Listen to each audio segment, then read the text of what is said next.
আসসালামু আলাইকুম ওয়া রাহমাতুল্লাহি ওয়া বারাকাতুহু নাহমাদুহু ওয়া নুসাল্লি আলা রাসূলিহিল কারীম আম্মা বা'দ।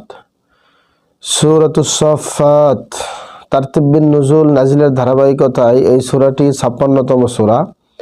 এই সূরাটির আগে নাজিল হয়েছে সূরা আনআম এবং পরে নাজিল হয়েছে সূরা লোকমান।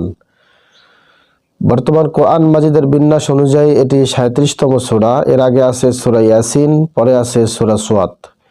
এই সূরাটিতে আয়াত আছে ১৮২টি। সূরাটিকে আমরা মাক্কি বলি কারণ মাক্কি যুগের মাঝামাঝি সময় সূরাটি নাজিল হয়েছে। এই সূরাটির নাম যে সফফাত তার একটা কারণ হলো সফফাত শব্দের অর্থ সুবিন্যস্ত বা সারিবদ্ধ। ১ নম্বর আয়াতে ব্যবহৃত এই শব্দটি থেকে এই সূরার নাম রাখা হয়েছে সূরা সফফাত। মেজর থিম হলো ৩টি। ১ আল্লাহর সৃষ্টি, ফেরেশতাদের কিছু দায়িত্ব। ২ বিচার দিবস, জান্নাতি ও জাহান্নামীদের অবস্থা। ৩ কাফিরদের উপলব্ধি, কাফিরদের একে অন্যকে দোষারোপ করা।